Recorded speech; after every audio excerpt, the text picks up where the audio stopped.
Welcome back. If you've just joined us, you're watching Business Morning on Channels Television, and we're looking at development finance in Nigeria, talking about the planned privatization of Bank of Industry and, of course, Bank of Agriculture. And I still have here with me the two gentlemen discussing the issue. Mr. Segun Akonji, he is the head development finance, Heritage Bank, and Johnson Chukwu, CEO, Cowry Asset Management Limited. Thank you very much for sticking on.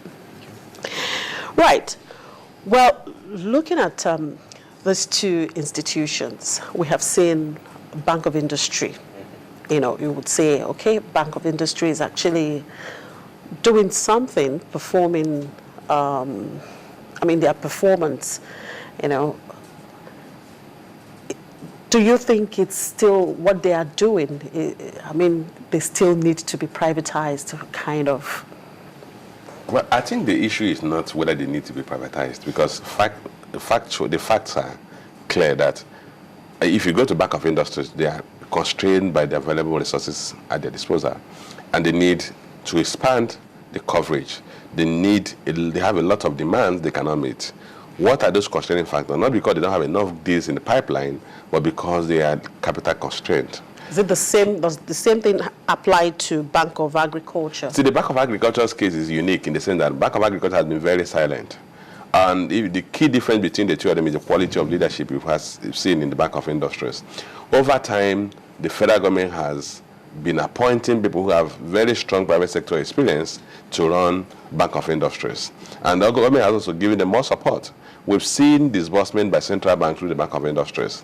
One, to buy out loans granted to manufacturers and companies by banks, and those loans were channeled. Daily financing was done through Bank of Industries. They will also have special funds that central bank has set aside to support a couple of sectors, and they will also channel through the Bank of Industries. Unfortunately, the Bank of Agriculture has not seen the same level of patronage from the government, and therefore they've not been very active. Take, for instance, the issue of the Commercial Agricultural Credit Scheme. Maybe it should have been channeled through the Bank of Agriculture, but unfortunately that was not done. So you've seen a Bank of Agriculture that has been largely dormant over time.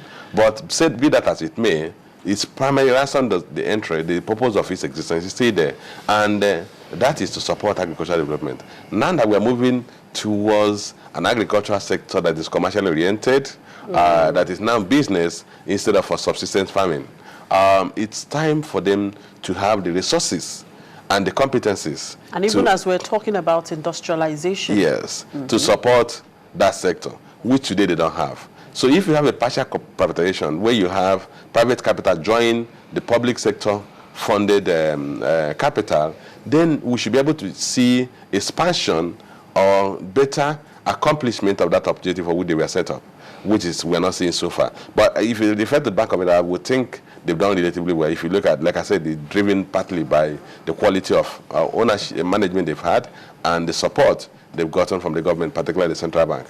All right. Now, so what is the role of CBN in all of this, in development finance?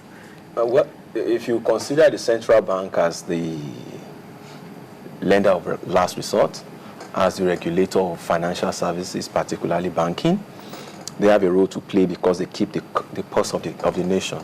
So eventually when the government decides that we're going to do something, that's where money comes from.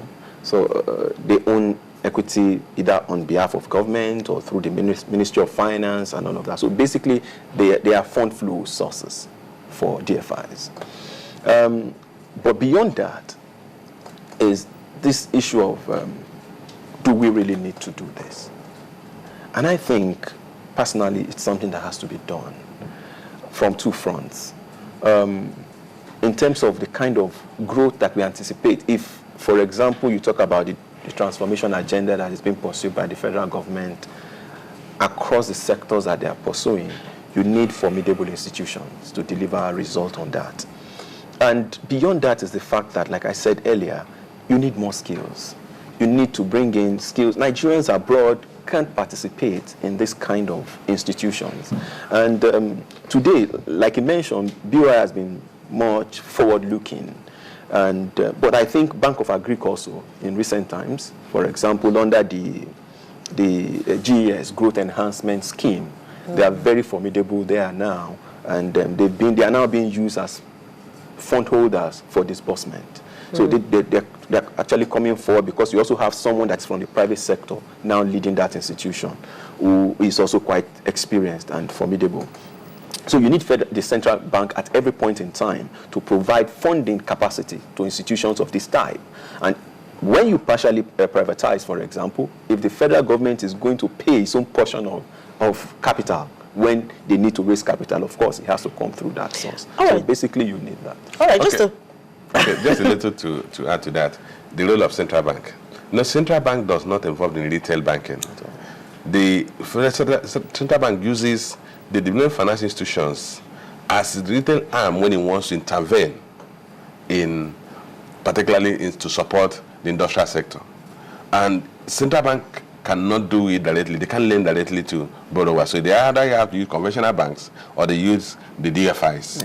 And that's where the role of the central bank. So for instance, the funds that central bank set aside to intervene in textile industry, several sectors, we are not channeled directly from central bank. The central bank could not disburse directly because they don't have they are not a retail arm bank. All right, just a quick one. What would you say is the future of development finance in Nigeria? I think because we're a growing economy, because we're a sector, there's so much demand for economic resources to support development. The development finance institutions will continue to play a critical role, like what they're playing in countries like China. They continue to play a critical role in the growth of the economy. And that's obviously why the government wants to expand the resource base of the DFIs, so that they be in position, they have the capacity to intervene further in advancing the economic growth of this country. All right. Oh, you want to add something? I just think the key thing you want to be able to close with is that for us to actually have growth across sectors, we are approaching a time where institutions like this will be able to provide sector growth indexes that will be able to measure that in terms of take infrastructure, what employment we're able to create there, take manufacturing. So when you are able to do this, the idea of diversifying the economy becomes more attractive, because you can then measure what they contribute from different sectors, not just in terms of we're talking about the cash, the profit, but in terms of the quality, in terms of impact to people's lives, which is, at the end of the day, that is what development finance seeks to achieve. At the end of the day is, what is the quality of the citizen's life? All right, thank you very much. It was quite an interesting conversation, and we just do hope that everything moves on well, and some of those that are agitating for government not to actually go ahead with this privatization should actually understand from the angle the government is coming from. Well, thank you very much, gentlemen. Well, I've been speaking with Mr. Chukwu Akonji. He is the head development finance Heritage Bank, and Mr. Johnson Chukwu, CEO Cowry Asset Management Limited, and we've been looking at development finance in Nigeria, particularly looking at the planned partial privatization of Bank of Industry and Bank of Agriculture. And according to them, there isn't anything actually wrong from doing that. It's all about developing the Nigerian economy, and I just do hope that we all understand that. Well, it's on that note that we say thank you for being part of the program today, and of course for the week. Do remember to join us again, same time next week, and that's on Monday. Do have a lovely weekend. I'm Chimeze Obi Iwago.